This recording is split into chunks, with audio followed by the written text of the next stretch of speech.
मेरा सवाल। नमस्कार, मेरी सिप मेरा सवाल में आप सभी का स्वागत है। मैं हूं सुमित और आमतौर पे हम शेयरों की तो बात करते ही हैं, लेकिन आज हम बातचीत करने वाले हैं म्यूचुअल फंड को लेकर भी।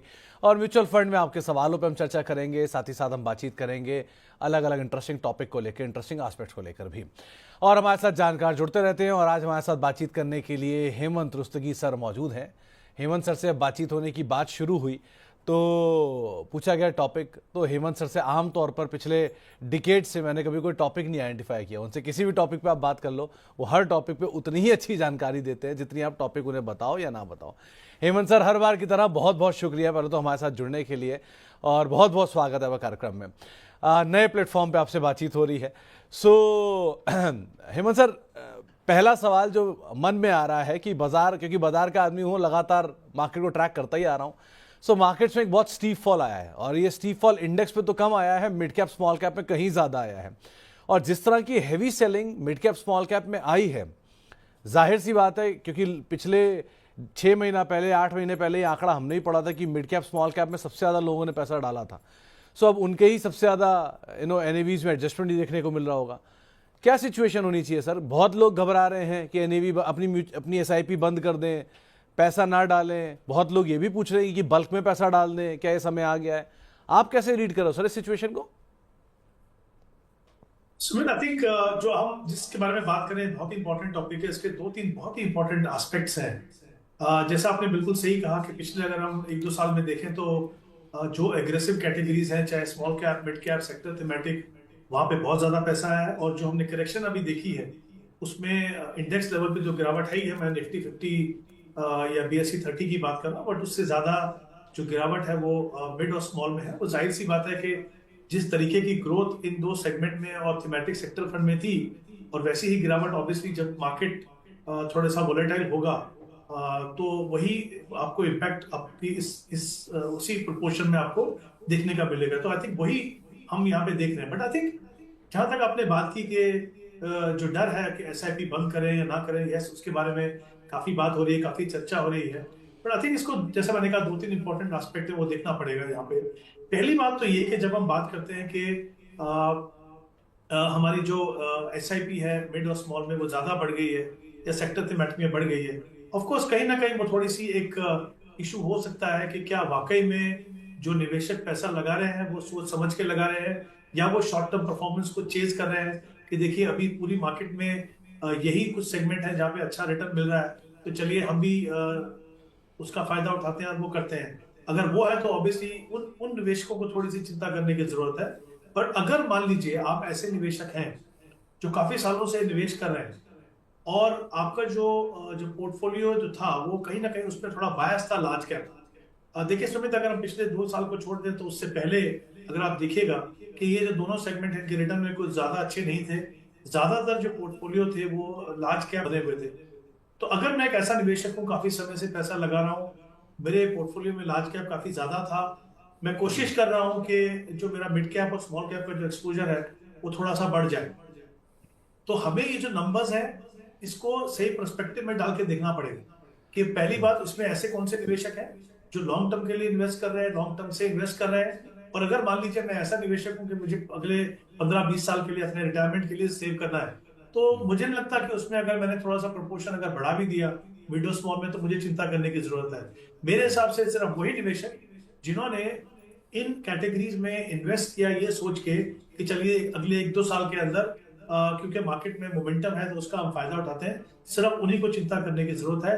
अगर आपका proportion mid cap, small cap, sector thematic में, सेक्टर थीमेटिक का जहां तक सवाल है, मेरा हमेशा ही मानना है कि वो रिटेल इन्वेस्टर या जो आम निवेशक है उनके लिए वो सही नहीं है, क्योंकि उनका जो इन्वेस्टमेंट यूनिवर्स है काफी नैरो होता है। लेकिन मिड और स्मॉल की बात करें तो मिड में हम बात कर रहे हैं टॉप 250 में से 150 कंपनीज, यानी 101 से लेके 250 कंपनीज, ये काफी बड़ी कंपनियां हैं। स्मॉल कैप की हम बात करें तो उसके आगे 250 कंपनियां। यूनिवर्स अच्छा है, आपको सिर्फ ये देखना है कि अगर, जैसा मैंने कहा, आपने सिर्फ अपना प्रोपोर्शन बढ़ाया है ताकि वो अलाइन कर सके लार्ज कैप से, तो बिल्कुल भी चिंता करने की जरूरत नहीं है। अगर शॉर्ट टर्म के लिए इन्वेस्ट किया था तो डेफिनेटली मुझे लगता है अपने पोर्टफोलियो को देखिए और फिर देखिए कि वाकई में आपको इसको कुछ अलाइन करने की जरूरत है कि नहीं। अगर आपका लंबा समय है, मेरा हमेशा ये मानना है एसेट एलोकेशन सही है, प्रोपोर्शन सही है, कोई कारण नहीं है कि आपको अपनी एसआईपी को बंद करने का सोचना है। क्योंकि सुबह देखिए, ये ऐसा समय है जब इतनी गिरावट है। अब इससे पहले जब आप एसआईपी कर रहे थे, आप हायर लेवल पे एसआईपी कर रहे थे, ये आपका मौका है डिसिप्लिन तरीके से अपनी एवरेज कॉस्ट को नीचे लाने की। तो मुझे नहीं लगता तो कोई किसी भी निवेशक को इस समय पे अपनी एसआईपी बंद करने का सोचना नहीं, चाहिए। तो हेमंत सर, दो तरह के निवेशक या तीन तरह के निवेशक रादर हमें मिल रहे हैं इस समय।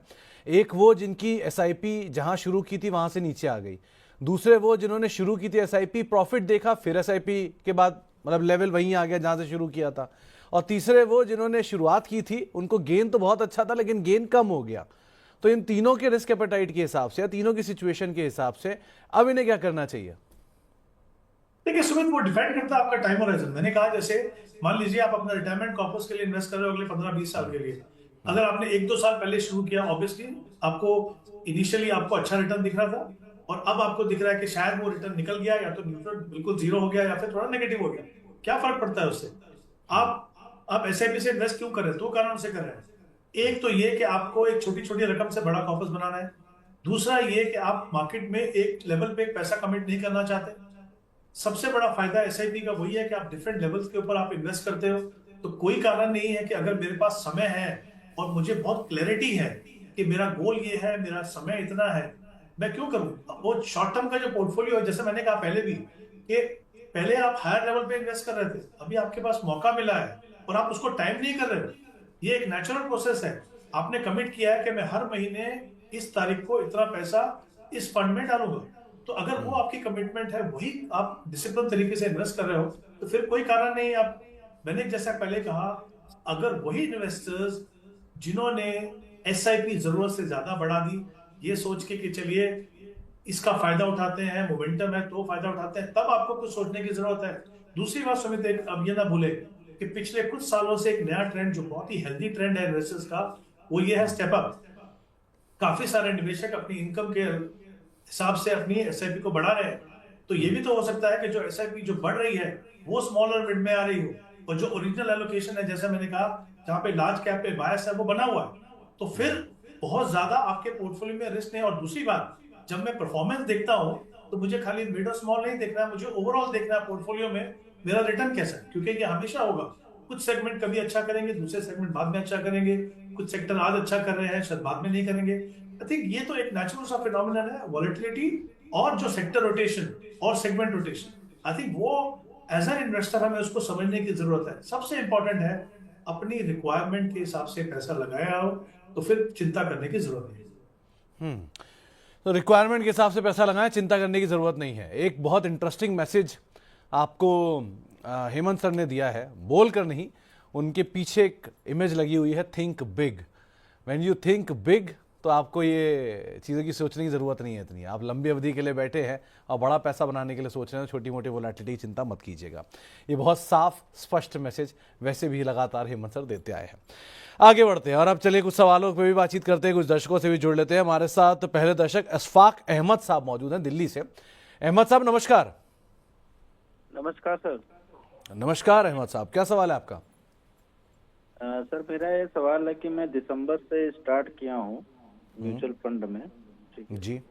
और पहला मेरा जो लमसम मेरा है मोतीलाल ओसवाल मिड कैप में ऑलमोस्ट 1 लाख का, क्वांट स्मॉल कैप फंड में है 55,000 का लमसम ही है, पराग पारिक है 30,000 का, और बंधन का एसआईपी भी है 3,000 का, प्लस लमसम भी किया हूँ।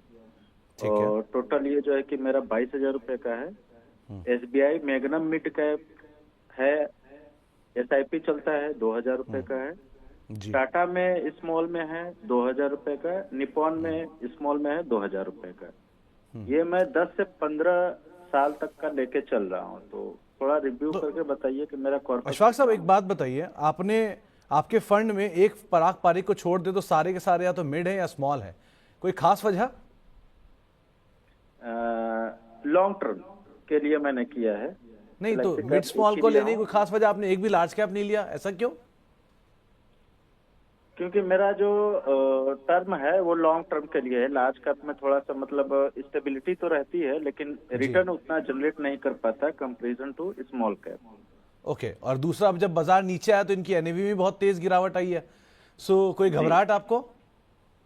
नहीं नहीं, घबराहट नहीं है, बस मुझे लॉन्ग टर्म के लिए देखना है। मुझे पता है कि अभी 6 महीने या 1-2 महीने और भी रहेगा, तब भी मुझे कोई दिक्कत नहीं है। मेरा जब से मैंने स्टार्ट किया है, मेरा 25,000 माइनस में है पोर्टफोलियो। ओके, चलिए, बहुत बढ़िया अशफाक साहब। बाकी मैं बीच बीच में लमसम में करता रहता हूँ, जैसे जैसे इन्हीं फंड्स में? जी, लमसम वाले फंड। ठीक है, ठीक है, बहुत बढ़िया अशफाक साहब। बहुत अच्छी चीज़ ये है कि आप एटलीस्ट बाजार की गिरावट में घबरा नहीं रहे हैं और डटे हुए हैं कि हाँ ठीक है, ये गिरावट आती रहेगी, इसको आप समझ गए कि इसका बाजार का हिस्सा है। मैं देखता रहता हूँ, मुझे पता है sir. Thank you sir, thank you. Hemant sir, क्या करना चाहिए? इन्होंने अपने फंड्स तमाम डिटेल आपको रखी हैं। 3 फंड्स में इनका बल्क में निवेश जा रहा है, जिसमें मोतीलाल ओसवाल मिड कैप है, क्वांटम स्मॉल कैप है, पराग पारिक फ्लेक्सी कैप है, और बाकी एसआईपीज भी हैं जो आपको भेजी गई हैं। मेजर फंड का 80 to 90%, rather 95% mid small cap है। आप क्या राय रखते हो? देखिए सुमित, जैसा उन्होंने कहा कि इनको पता है कि इनका पोर्टफोलियो बहुत एग्रेसिव है, लेकिन मुझे लगता नहीं कि जानना ही काफी जरूरी है। उसके अलावा ये भी इंपॉर्टेंट है कि जब आप पोर्टफोलियो बनाते हो, एक रिटर्न एक इंपॉर्टेंट एस्पेक्ट होता है, और एक इंपॉर्टेंट एस्पेक्ट ये भी होता है कि आप रिटर्न, जो रिस्क और रिवॉर्ड है, उसके बीच में एक प्रॉपर बैलेंस बना के चले, क्योंकि इक्विटी जो है वो खुद से एक एग्रेसिव एसेट क्लास है। तो बहुत ज्यादा रिस्क लेने की, ये बात बिल्कुल सही है, इसमें कोई डिनाई नहीं कर सकता कि अगर मैं 5 साल, 10 साल, 15 साल की परफॉर्मेंस देखूं तो स्मॉल और मिड, और इनफैक्ट स्मॉल कैप ने सबसे ज्यादा रिटर्न दिया है, लेकिन वो आपको सच्चाई नहीं बताता। ये भी बात सही, हालांकि उन्होंने कहा कि ये समझते हैं, और इनका जो पोर्टफोलियो जो 6 महीने पहले इन्होंने शुरुआत किया वो नेगेटिव में है, और वो समझते हैं। लेकिन क्या होता है, कहीं ना कहीं आगे जाके अगर एक सस्टेन पीरियड तक मार्केट वॉलेटाइल रहता है, तो कहीं ना कहीं वो आपकी पेशेंस को टेस्ट करना शुरू करता है। तो ये जानते हुए कि इक्विटी खुद से एक एग्रेसिव एसेट क्लास है, मुझे लगता है कि रिस्क और रिवॉर्ड के बीच में बैलेंस रखना भी उतना ही जरूरी है, जैसा मैंने शुरुआत में कहा था शो के।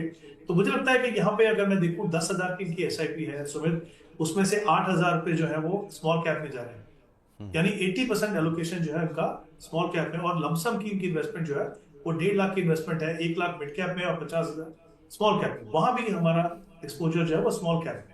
तो मुझे लगता है कहीं ना कहीं उसको थोड़ा सा रीबैलेंस करने की जरूरत है, और जो इनके पास फंड भी है मिड कैप वगैरह में, मिड कैप में उससे बेहतर फंड्स अवेलेबल, तो डेफिनेटली एक्सपोजर कम कीजिए स्मॉल कैप में, मिड कैप में थोड़ा बेहतर फंड लीजिए, और लार्ज कैप जो है वो आपके पोर्टफोलियो का हिस्सा हमेशा होना ही चाहिए। देखिए इक्विटी, जैसा मैंने कहा, खुद से एग्रेसिव एसेट क्लास है, उसको बहुत ज्यादा एग्रेसिव मत बनाइए, कहीं ना कहीं वो आपकी पेशेंस को टेस्ट करेगा, और जैसा मैंने कहा कि रिस्क और रिवॉर्ड के बीच में बैलेंस रखना बहुत जरूरी है। तो मेरी रिकमेंडेशन उनको ये है, ये चाहे तो वो कंसीडर कर सकते हैं कि जो स्मॉल कैप जो फंड है इनके पास, जैसा मैंने कहा 3 शायद फंड है इनके पास, तो उसको थोड़ा सा हम ठीक करेंगे। बंधन स्मॉल कैप में 3,000 वो लगाएंगे हम, और मिड कैप में इनका इन्वेस्टमेंट है 1 लाख रुपीस का, उसमें कोई एसआईपी नहीं है। मोतीलाल ओसवाल मिड कैप में बहुत ही अच्छा क्वालिटी फंड है, तो मैं चाहता हूं कि उसके अंदर भी 4,000 रुपीज की एसआईपी कर ले, और साथ ही एक फ्लेक्सी कैप फंड जहां पे लार्ज कैप का बायस हो वो ले लें। वो होना चाहिए HSBC फ्लेक्सी कैप, एक फंड रिकमेंडेशन है, और भी अच्छे फंड्स हैं, पारंपरिक फ्लेक्सी कैप भी एक अच्छा फंड है, वो भी देख सकते हैं आप। तो उसमें आप 3,000 इन्वेस्ट करेंगे, तो इस तरीके से आपकी 10,000 की इन्वेस्टमेंट होगी, और जो 50,000 आपका जो पॉइंट स्मॉल कैप में है वो आप जो भी फ्लेक्सी कैप चुने उसके अंदर लगाइए, तो आपकी लमसम में 1 लाख रुपए मिड कैप में होगा, 50,000 आपका फ्लेक्सी कैप में होगा, नंबर ऑफ फंड्स कम होंगे, एग्रेशन थोड़ा कम होगा, और मुझे लगता है वो इंश्योर करेगा, जैसा मैंने कहा, कि आपके पोर्टफोलियो में रिस्क रिवॉर्ड में बैलेंस अच्छा हो, और कंसिस्टेंसी जो है परफॉर्मेंस में वो आएगी, और बेटर क्वालिटी पोर्टफोलियो में। तो अशफाक साहब, एग्रेसिव पोर्टफोलियो होने में कोई दिक्कत नहीं है, लेकिन थोड़ा सा बैलेंस भी ज़रूरी है, पूरा नहीं लेकिन थोड़ा ज़रूरी है, तो वो भी आप, जो आपको हेमंत सर ने बताया है, अकॉर्डिंगली आप बदलाव कर सकते हो। अब बातचीत करने के लिए भोपाल से हमारे साथ भूपेश पाल साहब मौजूद हैं। पाल साहब, आप सुन पा रहे हैं? चलिए, शायद संपर्क नहीं हो पा रहा है, लेकिन इन्होंने अपना पोर्टफोलियो ज़रूर भेजा है। इनका 2 लाख का निवेश जो है वो ICICI ब्लू चिप में है, 2 लाख का निवेश ICICI इंडेक्स निफ्टी नेक्स्ट 50 में निवेश है, 5 लाख मोतीलाल मिड कैप में है, 1.5 लाख पराग पारिक फ्लेक्सी कैप में है, 1 लाख निपॉन स्मॉल कैप में, और 50,000 टाटा स्मॉल कैप में है। So on a face of it Hemant sir, ये ठीक सा बैलेंस ही दिखाई पड़ रहा है पोर्टफोलियो। आप क्या राय रखते हो, क्या करना चाहिए? हाँ, आई थिंक बिल्कुल आपकी ऑब्जर्वेशन बिल्कुल सही है सुमित। आई थिंक पोर्टफोलियो में अच्छा बैलेंस है, जो करंट जो उन्होंने आपने बताया है वो जो वैल्यू है वो 11 लाख रुपए की है। उसमें से अगर हम देखें तो अगर हम लार्ज कैप की बात करें, ऐसे ऐसे ब्लू चिप में 2 लाख रुपए है जो तकरीबन उनके पोर्टफोलियो का 18% है। उसके अंदर निफ्टी नेक्स्ट 50 उसमें 2 लाख है, वो भी एक 16% है, 18% है। तो करीब करीब अगर मैं पूरा यूनिवर्स की बात करूं लार्ज कैप की, जिसमें निफ्टी आ गया और नेक्स्ट 50 आ गया, वो मिला के 36% एलोकेशन जो है उनका वो लार्ज कैप में है। और एक मिक्स है, एक पैसिव फंड है और एक एक्टिव फंड है। तो मुझे लगता है वो बिल्कुल सही है। मिड कैप में जैसे हमने पहले भी बात की थी कि मोतीलाल ओसवाल मिड कैप एक हाई क्वालिटी फंड है। वहां पे उनकी जो इन्वेस्टमेंट है वो 5,000 रुपए की है, जो करीब करीब 45% उनकी करंट इन्वेस्टमेंट का है। तो वो एलोकेशन भी मेरे हिसाब से सही है। और एक पारंपरिक फ्लेक्सी कैप में 1.5 लाख रुपए जो करीब उनके पोर्टफोलियो का 15% है। तो अगर मैं क्योंकि ये फंड में भी लार्ज कैप में बायस है, तो पहले हमने जो बात की थी वो 36% था लार्ज कैप में, और 15% उसमें ऐड होगा। और इसमें भी कुछ हिस्सा जो है वो यूएस मार्केट में जाता है पारंपरिक से। तो ये एक अच्छा पोर्टफोलियो है। अब हम आते हैं इनके जो 2 स्मॉल कैप फंड है उनके पास। Small cap fund long term के लिए डेफिनेटली होना चाहिए, हमने पहले भी बात की, लेकिन सही प्रपोर्शन में होना चाहिए। 2 फंड है इनके पास, निप्पॉन का स्मॉल कैप और टाटा का स्मॉल कैप, जिसमें जो टोटल इन्वेस्टमेंट है करीब 1.5 लाख रुपए की। तो मुझे लगता है दोनों में से एक ही फंड को रखिए आप, निप्पॉन इंडिया स्मॉल कैप को रख सकते हैं। उन दोनों को आप मर्ज कर दीजिए, एक फंड में 1.5 लाख रुपया होगा, जो करीब करीब आपकी जो करंट वैल्यूएशन है उसके हिसाब से 15% होगा। आई थिंक एक अच्छा खासा पोर्टफोलियो आपने बनाया है।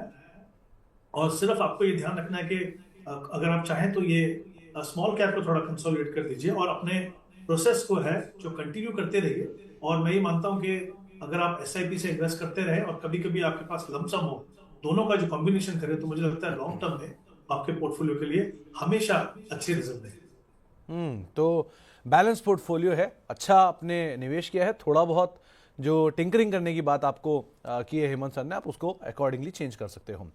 1-2 सवाल अदरवाइज आ रहे हैं यूट्यूब पे भी, जरा उन पे भी बातचीत कर ली जाए। एक सवाल आया है, मोतीलाल ओसवाल का मिड कैप का 5,000 का निवेश, पराग पारिक का फ्लेक्सी कैप का 5,000 का निवेश, एचडीएफसी मल्टी कैप 5,000 की एसआईपी, आईसीआईसीआई प्रूडेंशियल का हेल्थ केयर फंड 2,000 की एसआईपी, 15 साल का इनका टाइम फ्रेम है हेमंत सर, और करीब 2.5 लाख का इनका कॉर्पस है। आप क्या राय रखते हो? इनके मोटे मोटे करीब करीब 17,500 रुपए, सॉरी 17,000 रुपए के आसपास की एसआईपी चल रही है चार फंड्स में। आपकी राय? आई थिंक जो फंड मैं नाम नोट कर पाया यहाँ से, आई थिंक जो 3 फंड, मेरे को चौथा फंड आपको मुझे बताना पड़ेगा। आई थिंक मोतीलाल ओसवाल का मिड कैप फंड है, हमने इसके बारे में बात की, 5,000 बहुत ही अच्छा फंड है। परागपर एक फ्लेक्सी कैप, अगेन इसके बारे में भी हमने पहले बात की, वो भी एक अच्छा फंड है, डेफिनेटली आप कंटिन्यू कर सकते हैं। और शायद एक एचडीएफसी का मल्टी कैप फंड है, फ्लेक्सी कैप जी, आईसी मल्टी कैप फंड है एचडीएफसी का, और आईसीआईसीआई का हेल्थ केयर फंड वो चौथा फंड है। जी बिल्कुल। आई थिंक वो ये जो पहले 3 फंड है वो बिल्कुल सही है। अब प्रॉब्लम ये है कि हेल्थ केयर फंड, जैसे मैंने पहले भी कहा कि किसी भी निवेशक के लिए जो लॉन्ग टर्म में इन्वेस्ट कर रहे हो, जो बहुत ज्यादा वेल वर्स नहीं हो मार्केट से, सेक्टर से, तो उनको सेक्टर फंड को अवॉइड करना चाहिए। हालांकि हेल्थ केयर का मैं कह सकता हूं कि पोटेंशियल अच्छा है, लेकिन इन्वेस्टमेंट यूनिवर्स थोड़ा नैरो रहता है। उसकी जगह में अब यही एग्जिस्टिंग फंड है, इन्हीं में अगर ये पैसा ऐड कर दें तो मुझे लगता है वो बिल्कुल सही रहेगा। अगर आप चाहें तो एक लार्जर मिड कैप फंड भी ले सकते हैं, क्योंकि आपके पास वो पोर्टफोलियो में नहीं है, जिसमें आप एचएसबीसी लार्जर मिड कैप को कंसिडर कर सकते हैं। तो सेक्टर फंड डेफिनेटली मेरी रिकमेंडेशन ये होगी कि आप वहां पे डिसकंटिन्यू करिए अपना पोर्टफोलियो, क्योंकि आप जितने भी फंड्स हैं जहां पे स्पेसिफिकली अगर आप देखें कि लार्ज कैप में अच्छा प्रोपोर्शन है, जैसे चाहे परागपर फ्लेक्सी कैप देखें, चाहे मल्टी कैप देखें, फार्मा में आपको वहां पे एक्सपोजर ऑलरेडी होगा। तो ये भी कंसीडर कीजिए कि अगर आपके एग्जिस्टिंग फंड से फार्मा में आपको एक्सपोजर मिल रहा है, क्या आपके पोर्टफोलियो साइज को देखते हुए ये जरूरी है कि आप अलग से उस सेक्टर में पैसा लगाएं। तो ये एक इंपॉर्टेंट एस्पेक्ट है, हमेशा पोर्टफोलियो बनाने के टाइम ध्यान रखें। तो आप अपने एग्जिस्टिंग पोर्टफोलियो को रिव्यू कर लीजिए कि उनमें कहीं रिपीटेशन ना हो रहा हो। अगर रिपीटेशन नहीं है तो आप ज़रूर बने रहें, बाकी आपके पोर्टफोलियो में कोई ऐसी दिक्कत नहीं है, आराम से आप अपने पोर्टफोलियो के साथ बने रह सकते हैं। एक और सवाल पूछने के लिए हमारे साथ एक और दर्शक मौजूद हैं, कन्हई बाग, जो कि दिल्ली से मौजूद हैं। कन्हई जी नमस्कार। नमस्कार जी सर। नमस्कार कन्हई जी, क्या सवाल है आपका? मेरा जो मैं अपना पोर्टफोलियो भेजा है, उसमें जो फंड है सिलेक्ट मैंने किया है, और काफी साल 2018 से कुछ इन्वेस्ट कर रहा हूँ, तो ये जो फंड है ये क्या सही है और ना इसमें कुछ चेंजेस का जरूरत है? और आपने जो हमें टारगेट दिया है कि आप 20 साल में करीब 1.25 करोड़ रुपए का कॉर्पस चाह रहे हैं, राइट? जी सर। ओके, एक चीज और कन्हैया जी, आप 2018 से निवेशित हैं, करीब आप 8 साल बाजार में गुजार चुके हैं, राइट? मोटा मोटा 7 से 8 साल। हाँ जी। और ये 7 से 8 साल में 2 बड़े बड़े ड्रॉप आपने मार्केट में देख ली, जिसमें कोविड भी देखा। जी सर। आपको घबराहट नहीं हुई कभी? नहीं, मैं तो तब भी मेरा नेगेटिव में था 2020 में भी, और अभी नेगेटिव में नहीं है। खैर तब मतलब पूरा काफी माइनस में था। आज अभी तो नॉर्मल है, अभी मतलब प्लस नहीं है अभी मेरा पोर्टफोलियो। तो अब जो गिरावट हाल फिलहाल की आई, इसमें कोई घबराहट तो लगी नहीं होगी? कोविड आपने देख लिया? नहीं, मेरा कोविड देख लिया तब तो काफी, मतलब तब तो छोटा पोर्टफोलियो था। तब मैं शुरू किया था ये, मतलब मैं थोड़ा करके मैं 1000 से शुरू किया था, अभी 13000 का है मेरा मंथली। चलिए, बहुत बढ़िया। आगे भी आप स्टेप अप कर सकते हैं कन्हैया जी? हाँ, ज्यादा तो नहीं कर सकता हूँ, बट थोड़ा बहुत हो जाएगा, क्योंकि मेरा इनकम इतना ज्यादा होगा नहीं। नहीं, वो इशू नहीं है, लेकिन ठीक है, आप थोड़ा बहुत भी करिए। आपकी इंटेंट है, वही बहुत है, हो तो जाएगा ही अपने आप ही। अब हेमंत सर, आपके पास पोर्टफोलियो है इनका, स्मॉल कैप भी हैं, अच्छे फंड्स भी हैं। बढ़िया चीज़ क्या है, ये 7 साल से निवेशित भी हैं, और कॉर्पस ये चाह रहे हैं 1.25 करोड़ के आसपास। 13,000 रुपये की SIP है, 20 साल है अभी भी, यानी कि यहाँ से भी 20 साल और आप मान के चलिए। क्या करना चाहिए इन्हें? देखिए सुमित, सबसे पहले अगर हम टारगेट की बात करें तो बहुत लंबा समय इनके पास 7 साल से पहले ऑलरेडी इन्वेस्ट कर रहे हैं। अगर वो मिला के भी अगर 20 साल है टोटल, तब भी इनका टारगेट पूरा होने में कोई प्रॉब्लम नहीं होगी। हमने यहाँ पे 12% का रिटर्न मान के चला है। ऑब्वियसली जब आप 20 साल के लिए निवेश करते हो तो आप उम्मीद कर सकते हो कि आपकी जो रिटर्न्स है इससे थोड़ी बेहतर होगी। तो आई थिंक जहां तक इनका जो टारगेट अचीव करने का सवाल है वो डेफिनेटली होगा, प्रोवाइडेड ये जो अपना प्रोसेस है ये 20 साल तक अनइंटरप्टेडली कंटिन्यू करते रहे। और आई थिंक मुझे अच्छा लगा इनकी बात सुन के, जैसे उन्होंने कहा कि इन्होंने ऑलरेडी मार्केट में उतार चढ़ाव देखे हैं, और आई थिंक ये सभी इन्वेस्टर्स के लिए जानना बहुत जरूरी है। जैसा उन्होंने बहुत अच्छे से कहा कि इन्होंने उतार चढ़ाव देखे हैं, इनको डर नहीं लगा शायद बिल्कुल भी, क्योंकि जब आप थोड़ा सा भी समय मार्केट में लगाते हैं तो आप देखते हैं, आपको समझ में आता है कि जो वॉलेटिलिटी है वो कहीं ना कहीं एक नेचुरल फिनोमिनन है। अगर मार्केट ऊपर जाएगा, थोड़ा नीचे भी जाएगा, नीचे से फिर ऊपर भी आएगा। और क्योंकि आप एक डिसिप्लिन तरीके से इन्वेस्ट करते हो, तो इनफैक्ट गिरावट में जो इन्वेस्टमेंट है वो कहीं ना कहीं लॉन्ग टर्म में आपके पोर्टफोलियो रिटर्न को इंप्रूव करने में मदद करती है। तो आई थिंक ये एक इंपॉर्टेंट लेसन है सभी निवेशकों के लिए, जो कभी कभी बाजार की गिरावट से घबरा जाते हैं, कि अगर आप बने रहें, अपने डिसिप्लिन को कंटिन्यू करते रहें, तो कोई कारण नहीं है कि आपको इस समय की वॉलेटिलिटी से डरने की जरूरत है। तो ये तो एक बहुत ही अच्छी इन्होंने एक एग्जांपल दिया है, और लंबा समय इनके पास। तो आई थिंक अब हम अगर इनके पोर्टफोलियो की बात करें तो कुछ फंड मुझे लगता है चेंजेस कर सकते हैं, थोड़ी सी कंसोलिडेशन हो सकती है, क्योंकि इनका अमाउंट जो है वो 13,000 है और नंबर ऑफ फंड थोड़े ज्यादा है। तो हम देखते हैं कैसे कर सकते हैं। तो पराग पारेख फ्लेक्सी कैप में 2,000, उसको आप कंटिन्यू करते रहिए। कोटक इमर्जिंग में 2,000, वो आप कंटिन्यू करते रहिए। और उसके अलावा जो है निपॉन का स्मॉल कैप है, आई थिंक 2,000, वो कंटिन्यू कर सकते हैं। 3 फंड है इनके पास, मेरे एसेट लार्ज एंड मिड, और उसके अलावा कैनरा रोबेको इमर्जिंग, दोनों के दोनों large and mid cap category के फंड है, और एक ICICI नेट 50। इन तीनों में मिला के इनकी टोटल इन्वेस्टमेंट जो है वो 4,000 है। मुझे लगता है इसको आप एक अच्छे large and mid cap fund में क्लब कर सकते हैं, जो Motilal Oswal large and mid हो सकता है। इन तीनों को आप क्लब करेंगे तो नंबर ऑफ फंड्स कम होंगे और एक बेटर क्वालिटी फंड आपके पास आएगा। और बाकी जो 3,000 रुपए है वो एक मल्टी कैप फंड में ले लीजिए, जो निपॉन मल्टी कैप हो सकता है, कोटक मल्टी कैप हो सकता है, उनमें से कोई भी एक अच्छा सा मल्टी कैप फंड में आप कीजिए। तो हम देखेंगे कि हमने फ्लेक्सी कैप फंड रखा, मिड कैप स्मॉल रखा, और लार्ज एंड मिड रखा, और मल्टी कैप फंड रखा। एक वेल डाइवर्सिफाइड पोर्टफोलियो बनाया और अच्छे क्वालिटी के फंड्स अपने पोर्टफोलियो में शामिल किए। इसका फायदा ये होगा, हालांकि आप 12% की अगर रिटर्न मान के चले तो रिटर्न आप डेफिनेटली अपना टारगेट अचीव करेंगे, बट एक अच्छा पोर्टफोलियो बनाने से फायदा ये होता है कि आप अपने आप के लिए एक अपॉर्चुनिटी देते हैं कि आपके रिटर्न्स जो है थोड़े बेहतर हो सके। तो जो बदलाव की बात आपको हेमंत सर ने की है, आप उसको फॉलो कर सकते हैं और उसके हिसाब से आगे चल के अपने पोर्टफोलियो को वापस राइट साइज कर सकते हो। और अच्छी चीज़ है कन्हैया साहब कि आप इतने साल तक बने रहे और आगे भी आप इसी डेडिकेशन के साथ बने रहें। आगे चल के आपको अच्छे गेंस और आपका लेवल जो है वो आता हुआ दिखाई पड़ सकता है। अब ओडिशा चलते हैं, वहाँ पर बातचीत करने के लिए हमारे साथ जावेद अख्तर साहब मौजूद हैं। जावेद अख्तर जी नमस्कार। चलिए फ़ोन कट गया, मैं पूछता जरूर ये वही जावेद अख्तर साहब हैं, कोई और जावेद अख्तर साहब हैं। खैर, हेमंत सर, इन्होंने 20 साल में 2 करोड़ का लक्ष्य रखा है, तो ये वो तो नहीं लग रहा है। 2 करोड़ का लक्ष्य तो उनके लिए इजीली अचीवेबल होता। खैर, लेकिन पोर्टफोलियो आपके सामने है। पराग पारिक फ्लेक्सी कैप फंड 2000, शायद जावेद सर जुड़ भी चुके हैं। जावेद सर, आप सुन पा रहे हैं? सुन रहा हूँ सर, बोलिए। जावेद सर, आपका कोई लेना देना तो नहीं है ना वो म्यूजिक कंपोजिशन वगैरह से? नहीं सर, ऐसा नहीं है। अच्छा, आपका सवाल क्या, पूछिए। सर, मैंने अपना पोर्टफोलियो भेजा है। मेरा हाँ फंड जी। सिलेक्शन सही है या कुछ चेंजिंग करने की जरूरत है? एक्चुअल मेरा इन्वेस्टमेंट होराइजन लॉन्ग टर्म का है, तो ये थोड़ा सा मुझे जानना था कि फंड सिलेक्शन सही है या कुछ चेंज करने की जरूरत है उसमें। तो जावेद सर, कब से आप निवेशित हो मार्केट में, म्यूचुअल फंड में? ज्यादा दिन नहीं हुआ सर, 6-7 मंथ हुआ अभी। 6-7 महीने। तो आपकी जो SIP है वो तो आपके भाव से नीचे आ गई होगी मेरे ख्याल से। हाँ, डाउन तो हुआ है सर, अभी डाउन फॉल है। तो घबराहट हो रही है?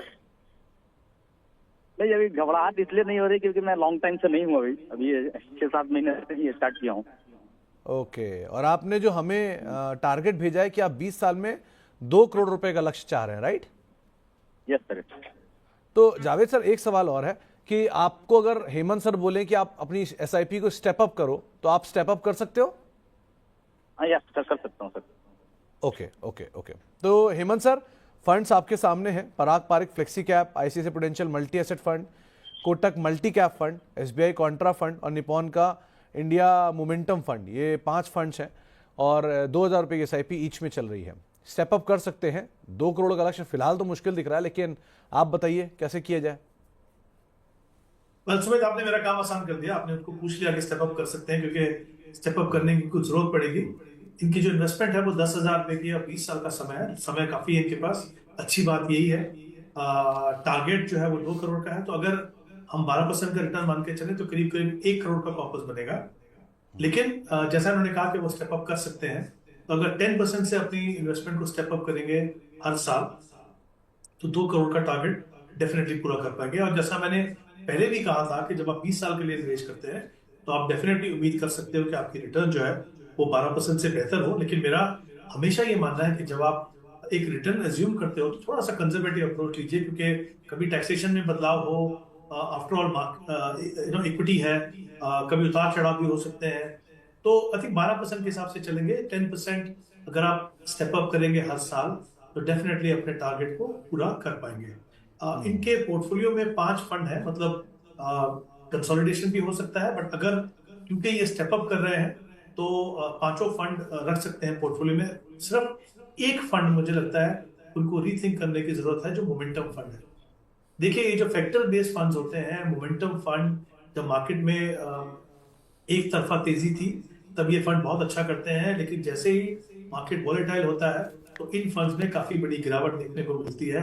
जैसा मैंने पहले भी कहा था कि सेक्टर थीमेटिक हो, या इसमें मैं एक और कैटेगरी ऐड करना चाहूंगा, फैक्टर बेस्ड इन्वेस्टिंग हो, उसको एज ए कॉमन इन्वेस्टर आप अवॉइड कीजिए, क्योंकि उनको किस समय पे उस स्ट्रेटेजी को फॉलो करना है, किस समय पे उसको बंद करके कहीं और जाना है, एक आम निवेशक के लिए ये बहुत ही मुश्किल है। मुझे लगता है जब हम अपना पैसा प्रोफेशनल फंड मैनेजर को म्यूचुअल फंड में देते हैं तो कुछ चीजें, ये जो डिसीजंस हैं, सेक्टर रोटेशन हो गया, सेगमेंट वाइज रोटेशन हो गया, तो हम उनके ऊपर छोड़ दें।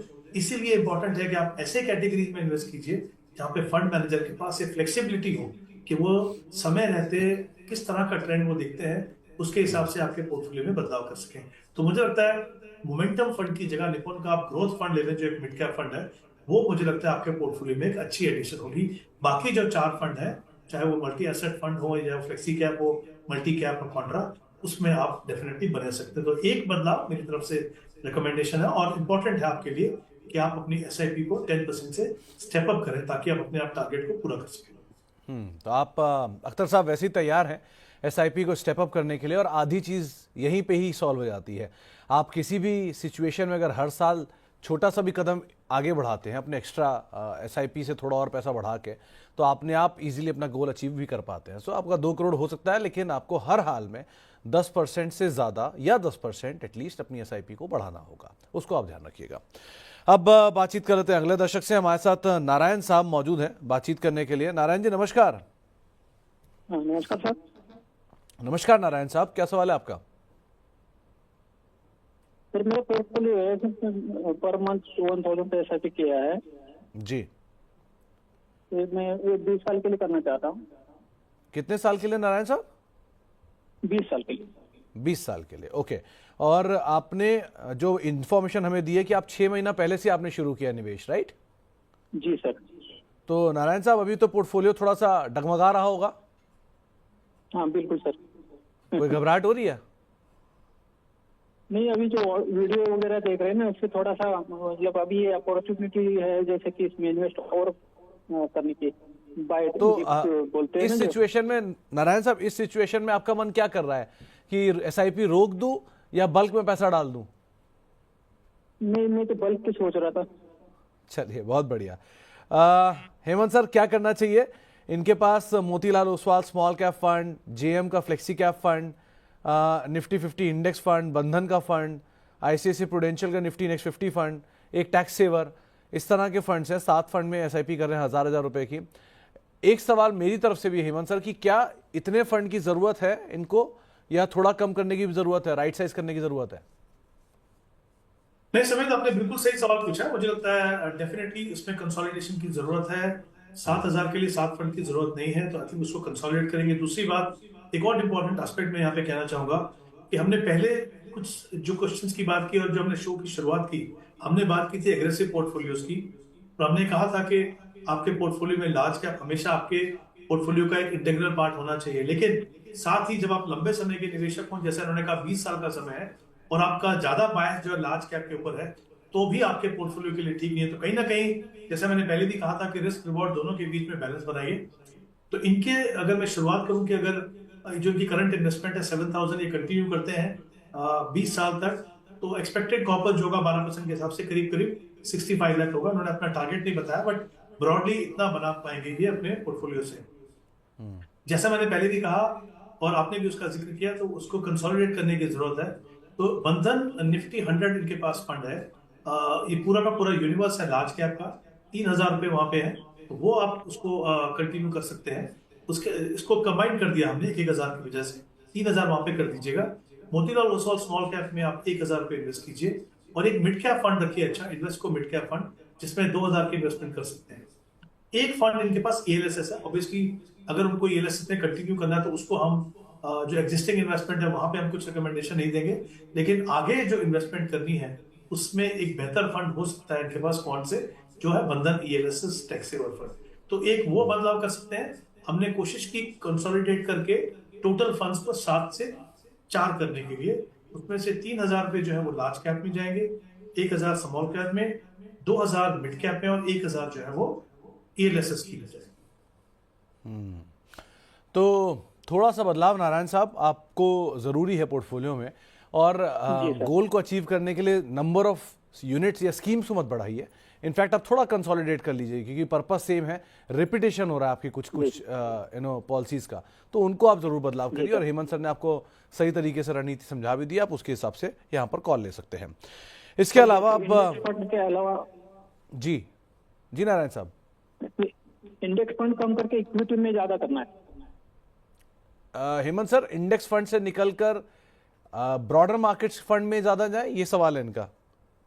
देखिए बिल्कुल, मेरा ये मानना है कि लॉन्ग टर्म में ऐसे फंड्स हैं, जैसे मैं अगर एक फंड की बात करूं, कुछ और फंड की बात करूं, जैसे Nippon India large cap consistently benchmark को इन्होंने बीट किया है।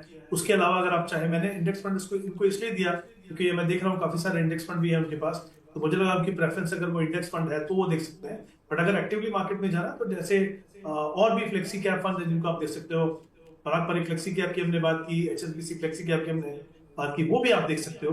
तो उन फंड्स की में ये पोटेंशियल है कि आपको ओवर द लॉन्गर टर्म वो इंडेक्स से बेटर रिटर्न दे सके। एक इंटरेस्टिंग सवाल हेमंत सर आया है, उन्होंने अपना नाम नहीं मेंशन किया, लेकिन 21 साल उनकी उम्र है, 15,000 रुपए की SIP चल रही है, 5% स्टेप अप वो करेंगे, या और भी ज्यादा कर सकते हैं, 5 मिनिमम है। और साथ ही साथ Parag Parikh flexi cap 5000, quant flexi cap 2000, Motilal Oswal 3000, Nippon small cap 5000। इनका लक्ष्य है 10 से 12 करोड़ रुपए इकट्ठे करने का। अवधि इन्होंने लिखी नहीं है। अभी इनकी उम्र 20 है, तो मैं मान लेता हूँ चलिए 30 से 40 साल तक भी अगर कंटिन्यू करते हैं यही सेम चीज, तो 60 तक रिटायर होंगे अगर आइडियली। तो क्या ये पॉसिबिलिटी है, पहला पार्ट। दूसरा पार्ट, एक इंटरेस्टिंग चीज़ ये भी पूछ रहे हैं मुझे आपसे कि 21 साल की उम्र में हेमंत सर, मतलब आप तो अभी भी बहुत यंग है, लेकिन जब हमारी उम्र थी 21 साल, तो उस समय तो ना SIP का आइडिया था, ना इतने पैसे हुआ करते थे। लग नहीं रहा कि ये जनरेशन, ये कितनी तेजी से फाइनेंशियल ट्रांसफॉर्मेशन हो रहा है कि अब यंग लोग सामने आकर अच्छी SIPs कर रहे हैं।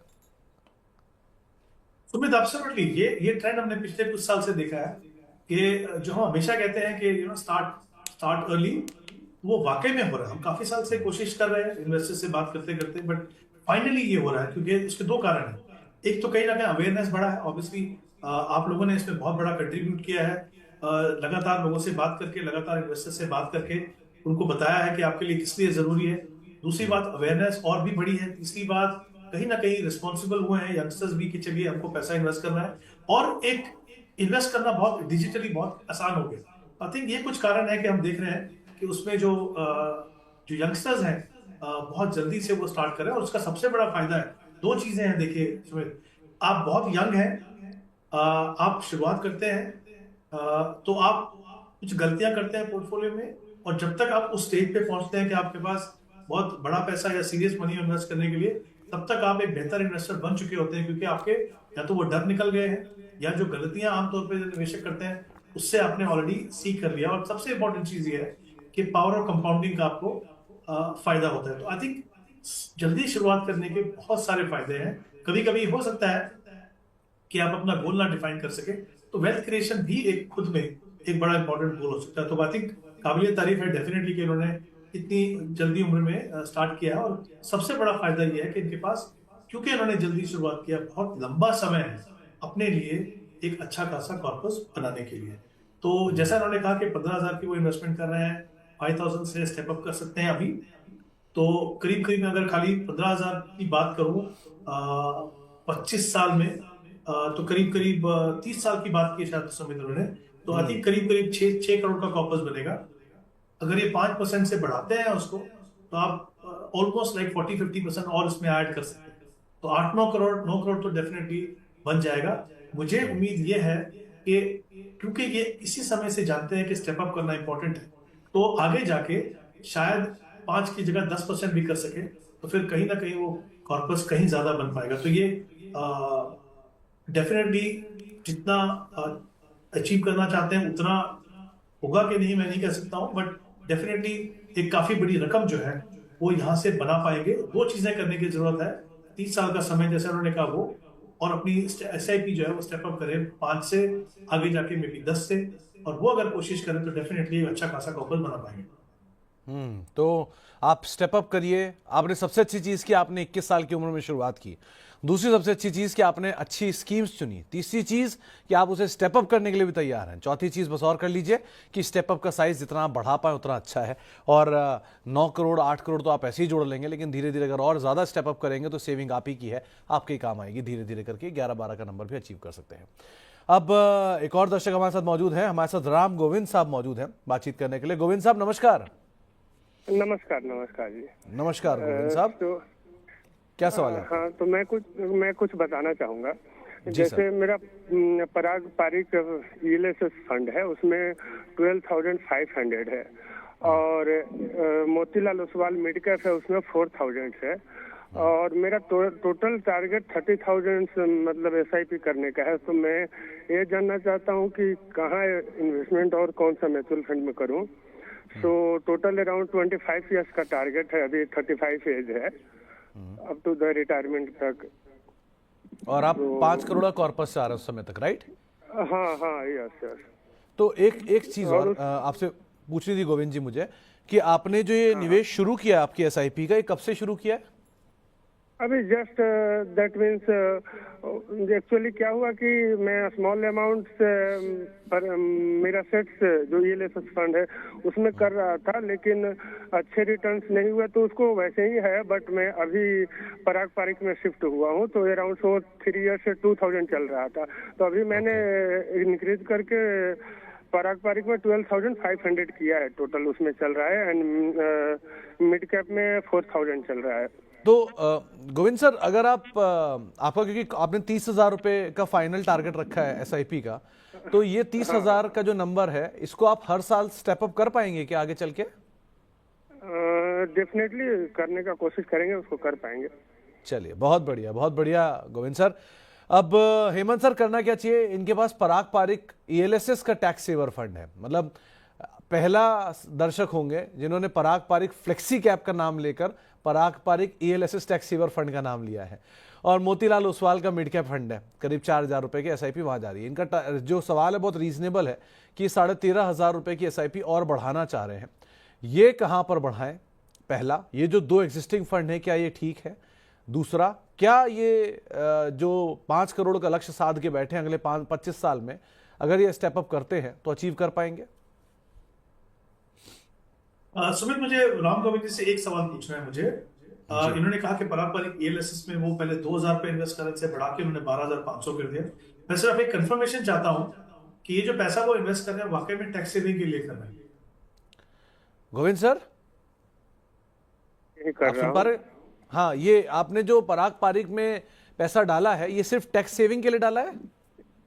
जी, बिल्कुल टैक्स सेविंग के लिए, जो आईटीआर फाइल करते हैं उसके लिए, उसमें बेनिफिट जो मिलते हैं उसके लिए। ओके। हाँ हेमंत सर, इन्होंने टैक्स सेविंग के लिए खाली इसमें निवेश किया है। जी ठीक है, बिल्कुल। आई थिंक तो पहली बात तो मैं इनके टारगेट के लिए बात करता हूँ। 25 साल का इनके पास समय है, अच्छा लंबा समय है। ऑब्वियसली सबसे बड़ा फायदा, जैसे हमने पहले भी बात की थी, कि जब आप लंबे समय के लिए इन्वेस्ट करते हो तो equity as an asset class का जो सही मायने में पोटेंशियल है, उसका फायदा आपको मिलता है। तो ये आई थिंक बिल्कुल सही दिशा में है। 16,500 की इनकी एसआईपी है। इन्होंने कहा कि इसको बढ़ा के 30,000 कर सकते हैं। तो अगर मैं ये दोनों को मान के चलूं और 25 साल का समय लेके चलूं, तो 5 करोड़ का जो टारगेट है वो डेफिनेटली पूरा होगा।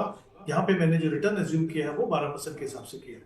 तो आई थिंक टारगेट पूरा करने में कोई प्रॉब्लम नहीं है। जैसे मैंने पहले भी एक क्वेरी के आंसर में कहा था, इंपॉर्टेंट ये होगा कि वो प्रोसेस बिना किसी रुकावट के, इररिस्पेक्टिव ऑफ मार्केट कंडीशन, वो कंटिन्यू रहना चाहिए। तो एक तो ये हो गया। दूसरा, मैं अगर इनके पोर्टफोलियो की बात करूं, 2 फंड्स हैं। मोतीलाल ओसवाल मिड कैप 4,000 बिल्कुल अच्छा फंड है, हमने पहले भी बात की थी। पराग पारिक ईएलएसएस टैक्स सेवर, उसमें 12,500 इन्वेस्ट कर रहे हैं। मैं चाहूंगा कि इसको अगर आप 2 फंड में डिवाइड कर दें तो बेहतर है। कभी कभी क्या होता है कि आप प्रोपोर्शनेटली जब बड़ा पैसा आप एक फंड में इन्वेस्ट करते हो, अगर किसी कारण से किसी फेज में उसकी परफॉर्मेंस अच्छी नहीं है, तो वो आपके पोर्टफोलियो रिटर्न को नेगेटिवली इंपैक्ट करती है। तो एक हमने फंड की पहले बात की थी, जैसे बंधन ईएलएस टैक्स सेवर, वो आप ऐड कर सकते हैं। आगे की फ्रेश इन्वेस्टमेंट की बात कर रहा हूं, तो मे बी ईएलएसएस पराग परिक्रमा 6,500 कीजिए, बंधन के अंदर 6,000 कीजिए, मोतीलाल ओसवाल में 4,000। ये आपके एग्जिस्टिंग इन्वेस्टमेंट है। अब इन्होंने कहा कि 13,500 से अपनी इन्वेस्टमेंट बढ़ाएंगे। तो हमारी कोशिश यही रहेगी कि आप एक जो वेल डाइवर्सिफाइड फंड कैटेगरी उनको देखिए। तो जैसे एक मल्टी कैप फंड है, कोटक मल्टी कैप फंड, जहाँ पे 7,000 पे इन्वेस्ट कर सकते हो, और एक large and mid cap HSBC large and mid cap, जहाँ पे 6,500 इन्वेस्ट करेंगे। तो कुल मिला के आपके पास 5 फंड होंगे, 2 ईएलएसएस कैटेगरी में, एक मिड कैप फंड आपके पास है, एक मल्टी कैप फंड और एक large and mid cap fund. ये इससे हमने क्या कोशिश किया है कि आपका जो इन्वेस्टमेंट यूनिवर्स है वो हिंदुस्तान की जो टॉप 500 कंपनियां हैं उसके अंदर आपका पैसा होगा। तो ऑब्वियसली एक अच्छा क्वालिटी पोर्टफोलियो बनेगा। एसआईपी से आप इन्वेस्ट कर रहे हो, वॉलेटिलिटी का इम्पैक्ट आपके पोर्टफोलियो पे कम रहेगा, इनफैक्ट कम ही नहीं रहेगा। आपको जब भी मार्केट में वॉलेटिलिटी होगी या गिरावट होगी, लॉन्ग टर्म में आपको फायदा होगा। तो I think in terms of strategy बिल्कुल सही है। इस इन्वेस्टमेंट से आप अपना टारगेट पूरा कर पाएंगे। और जैसा आपने अभी सुमित जी को बताया कि अगर हो सके तो अपनी स्टेप अप करेंगे, तो जाहिर सी बात है कि और बड़ा कॉर्पस आप बना पाएंगे। तो आई थिंक आप बिल्कुल सही दिशा में हैं। इंपॉर्टेंट यही है कि इस डिसिप्लिन को बना के रखिए, जहां तक हो सके पैसा थोड़ा बढ़ाइए। और एक चीज ध्यान रखिए, हमने जो फंड्स आपको बताए हैं वो आज के समय पे सही है। आपकी जो कमिटमेंट है वो equity as an asset class से है। फंड्स को आप देखते रहिए। ऐसा नहीं है कि आपको हर 6 महीने 1 साल में बदलाव करना है, लेकिन नजर रखिए जब तक आपके fund consistently above average performance कर रहे हैं, आप उसमें बने रहिए। जब आपको लगे कि अच्छा समय देने के बावजूद भी आपके फंड ने अच्छा परफॉर्म नहीं किया, तब आप बदलाव कर सोचिए, लेकिन हमेशा परफॉर्मेंस को मॉनिटर करते रहिए। तो परफॉर्मेंस मॉनिटर करते रहिए। एक कुछ बदलाव, कुछ नए फंड्स आपको बताए हेमंत सर ने, आप उसको ऐड कर सकते हैं और बाकी आप बढ़िया जर्नी में हैं, उसको कैरी ऑन करिए, वही ज़्यादा बेहतर है। एक और दर्शक हमारे साथ बातचीत करने के लिए मौजूद है, उनसे भी जरा चर्चा कर ली जाए। अगले दर्शक जो हमारे साथ है वो है अभिजीत धुले साहब, जो कि महाराष्ट्र से हमारे साथ मौजूद हैं। धुले साहब नमस्कार, अभिजीत जी नमस्कार। नमस्कार सर।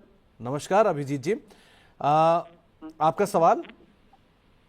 सर मुझे मैं ये जानना था कि मैंने जो पोर्टफोलियो आपको सेंड किया है वो 25 ईयर के लिए, तो aggressive investor, as aggressive investor save किया उसको, तो क्या टारगेट अचीव 8 करोड़ का प्लस अचीव कर सकते हो क्या? आपने ये बताया है कि आप 25,000 रुपए की SIP कर रहे हैं, 5% आप स्टेप अप कर सकते हैं और 25 साल में आप 10 करोड़ का लक्ष्य साध के बैठे हैं, राइट? हाँ हाँ हाँ। अच्छा, एक चीज अभिजीत जी मुझे आपसे और पूछनी है। धुले में क्योंकि महाराष्ट्र में मैं रहा भी हूँ, धुले में इक्विटी कल्चर किस तरह का है सर? क्या आपके जैसे और भी लोग हैं जो इतनी कम उम्र में इस तरह के निवेश करते हैं बाजार में, मतलब म्यूचुअल फंड में? अब अभी तो ज्यादा नहीं है सर, पर बढ़ रहे लोग तो अभी। तो आपको देख के लोग पूछते नहीं है कि कैसे करना चाहिए निवेश, क्या करना चाहिए, कहाँ से आइडिया लेना चाहिए? मेरे फ्रेंड सर्कल में तो बहुत ज्यादा अवेयरनेस है, पर बाहर की कुछ ज्यादा पता नहीं है। चलिए, बहुत बढ़िया अभिजीत जी, क्योंकि अभिजीत जी आपने खुद बहुत अच्छा पोर्टफोलियो अपना बनाया है और बहुत कम उम्र में बनाया है, तो आपको कोई मौका मिले, कोई आपसे पूछे, सलाह मांगे, तो आप ज़रूर उसे बताइए कि इस तरह से वो भी शुरुआत कर सकते हैं। लेकिन बहुत अच्छी चीज़ है।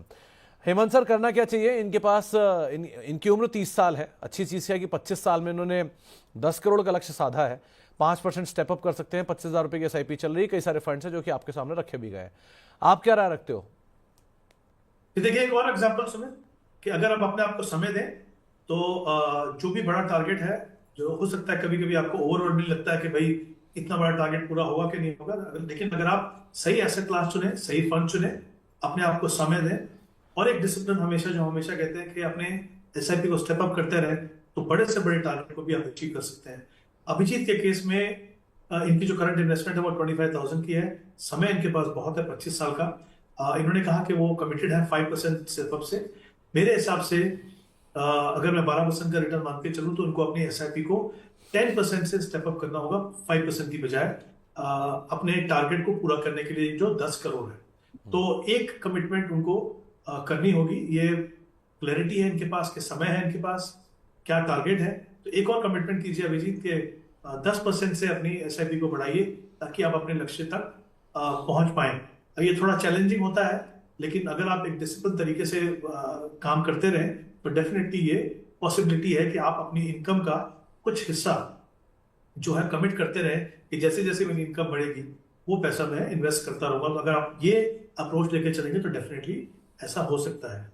अगर मैं इनके फंड्स की बात करूं तो 2 फंड जहां पे मुझे लगता है वो कंटिन्यू कर सकते हैं। पारंपरिक फ्लेक्सी कैप 4,000 रुपए, मोतीलाल ओसवाल मिड कैप 4,000 रुपए। इन फंड के बारे में हमने काफी सारे सवालों में बात की है, तो ये फंड डेफिनेटली आप कंटिन्यू करिए। स्मॉल कैप में मेरा मानना है कि अगर आप क्वांट की जगह बंधन स्मॉल कैप देखें तो वो एक थोड़ी बेहतर ऑप्शन हो सकती है, जहां पे आप 5,000 रुपीज आप इन्वेस्ट कर रहे हो।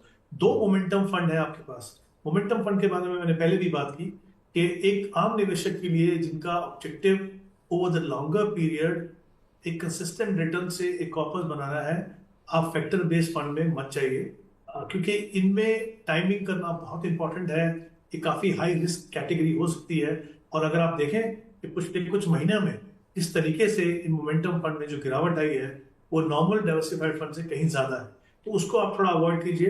दोनों के दोनों मोमेंटम फंड की जगह आप 2 वेल डाइवर्सिफाइड फंड रखिए, एक कोटक मल्टी कैप फंड रखिए और एक HSBC large and mid cap. ये दोनों फंड्स के बारे में मैंने पहले भी बात की थी। उन दोनों में 5-5 हजार रुपए आप इन्वेस्ट कीजिए, तो कुल मिला के 5 फंड्स होंगे आपके पास, 5,000 ईच। और सही मायने में जो वेल डाइवर्सिफाइड पोर्टफोलियो बनना चाहिए, जो एलोकेशन होनी चाहिए डिफरेंट सेगमेंट में, वो आपको मिलेगी यहाँ। तो अभिजीत जी, आपके लिए एक स्पेसिफिक राय हेमंत सर ने रखी है, आप उसके हिसाब से अपनी रणनीति यहाँ पर फॉलो अप कर सकते हैं। हेमंत सर, एक सवाल आया है रविंद्र सारन साहब का। इनकी 4 SIP चल रही हैं। SBI small cap 2,000, SBI mid cap 500, SBI Contra 1000 और पराग पारिक फ्लेक्सी कैप 2000। यानी कि मोटा मोटा करीब करीब इनकी 5,500 रुपये की SIP चल रही हैं। इनका लक्ष्य है 4 करोड़ रुपए का अगले 20 साल में। अब इस एग्जिस्टिंग कॉर्पस के हिसाब से तो ये चीज़ पॉसिबल नहीं है आइडियली, लेकिन अगर ये स्टेप अप करें तो क्या इनके फंड सही हैं और कैसे ये गोल को अचीव किया जा सकता है? देखिए सुमित, अगर ये इनकी जो करंट इन्वेस्टमेंट देखो 5,500 कुछ इन्वेस्टमेंट कर रहे हैं, 20 साल का इनके पास समय है, तो मेरे हिसाब से करीब 60 लाख के करीब का कॉर्पस बनेगा इनके पास। ऑब्वियसली अगर वो 10% से करते हैं तो डबल कर पाएंगे, 20% से करते हैं तो 3 टाइम्स कर पाएंगे। तो इस तरीके से इनको देखना होगा। बट स्टेप अप करना इम्पोर्टेंट है, लेकिन 20 या 30% से स्टेप अप करना काफी चैलेंजिंग हो सकता है, क्योंकि आगे जाके ये काफी बड़ा रकम बन जाती है। तो मुझे लगता है कि कहीं ना कहीं ये इंपॉर्टेंट है कि आप अपने जो गोल रखें, जो टारगेट रखें, उसको थोड़ा सा रियलिस्टिक बनाएं। कोशिश कर सकते हैं आप डेफिनेटली वहां तक पहुंचने की, लेकिन वो रियलिस्टिक होना इसलिए जरूरी है ताकि ऑन द वे आपको कहीं भी ऐसी डिसअपॉइंटमेंट ना हो, कहीं ना कहीं आपको ये ना लगे कि ये मेरे लिए अचीवेबल नहीं है। तो ये बहुत इंपॉर्टेंट है।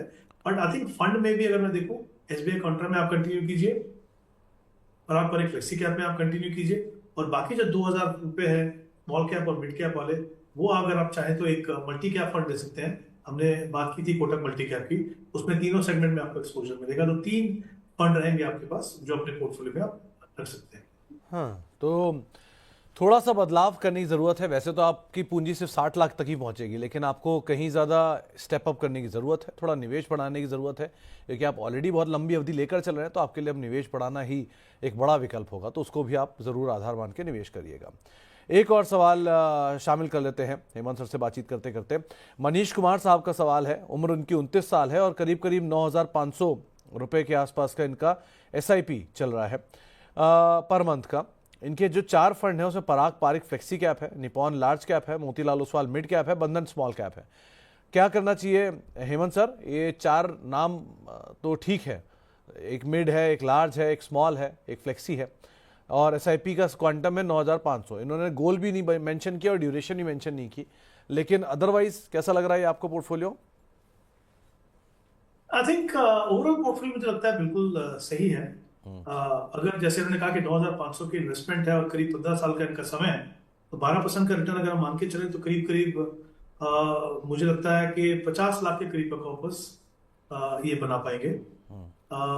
अगर 2 चीज कर सकते हैं, या अगर इनका कोई टारगेट अगर इनके पास है तो उसको अगर अचीव करना है तो डेफिनेटली या तो इन्वेस्टमेंट बढ़ाएं या तो फिर अपना टाइम होराइजन बढ़ाएं। वही एक तरीका हो सकता है। But I think in terms of fund selection, flexi cap fund, large cap fund और जो बाकी 2 फंड्स हैं, और जो फंड उन्होंने चुने कैटेगरी और फंड, आई थिंक वो सभी के सभी अच्छे हैं। पोर्टफोलियो में तो कोई बदलाव करने की जरूरत नहीं है, बट अगर कहीं टारगेट बड़ा है दिमाग में तो डेफिनेटली इन्वेस्टमेंट को बढ़ाने की जरूरत है। उसके 2 तरीके हैं, या तो आप एक मुश्त SIP बढ़ा दीजिए या फिर आप स्टेप अप कर लीजिए 10 या 15% से, डिपेंडिंग ऑन जो आपका टारगेट। तो पोर्टफोलियो आपका सही है, लेकिन थोड़े बहुत बदलाव अगर आप अपना गोल बड़ा कर रहे हैं तो ज़रूर करना चाहेंगे, लेकिन अदरवाइज ऐसी कोई दिक्कत नहीं है। आप उसके हिसाब से ही, एग्जिस्टिंग पोर्टफोलियो के हिसाब से ही यहाँ पर बने भी रह सकते हैं। हेमंत सर, जाने से पहले एक रिक्वेस्ट कि अगर कोई भी आदमी आज आपको सुन रहा है, कोई नया निवेश करने जा रहा है बाजार के फॉल में, तो कोई 1 या 2 फंड या कुछ फंड जो आप मेंशन करना चाहें? जी, मैंने जैसे पहले भी कहा, अभी कुछ फंड्स के अपने बारे में बात की, काफी बार उन फंड्स का नाम लिया गया कि एक तो पहली बात मैं चाहूंगा कि आप एक डाइवर्सिफाइड पोर्टफोलियो बनाइए, क्योंकि इक्विटी खुद से एक रिस्की एसेट क्लास है। तो उससे फायदा ये होता है कि फंड मैनेजर के पास फ्लेक्सिबिलिटी होती है कि जब भी जरूरत हो वो आपके पोर्टफोलियो में बदलाव कर सकते हैं आपके बिहाफ पे, आपको खुद कुछ करने की जरूरत नहीं है। तो मल्टी कैप में कोटक मल्टी कैप देख सकते हैं, लार्ज एंड मिड में Motilal Oswal large and mid cap, HSBC large and mid cap, ये देख सकते हैं। और मिड कैप में भी हमने बात की, जैसे इन्वेस्को मिड कैप की बात की हमने, मोतीलाल ओसवाल मिड कैप की बात की। ये कुछ फंड्स हैं, मुझे लगता है इनसे आप शुरुआत कीजिए। बट अगर कैटेगरी वाइज जाएंगे तो मुझे लगता है multi cap, large and mid, ये सही शुरुआत है। उसके बाद अगर आप चाहें तो सेगमेंट वाइज जो फंड्स हैं वो अपने पोर्टफोलियो में शामिल कीजिए। चलिए, बहुत बहुत शुक्रिया हेमंत सर हमारे साथ मौजूद रहने के लिए, दर्शकों सवालों के जवाब देने के लिए, हर बार की तरह हमसे अलग अलग टॉपिक पे बातचीत करने के लिए, और एक बार फिर से बहुत बहुत शुक्रिया आज हमारे साथ कार्यक्रम का हिस्सा बनने के लिए। तो आप हेमंत सर को सुन रहे थे, जो कि हर बार हमारे साथ जुड़ते हैं और आपके सवालों के जवाब देते हैं और बहुत सारे टॉपिक्स के ऊपर बातचीत करते हैं। मेरे सिर्फ मेरा सवाल को अब यही समेटेंगे। एक ब्रेक का वक्त है और ब्रेक के उस पार भी खबरों का सिलसिला बना रहेगा। नमस्कार।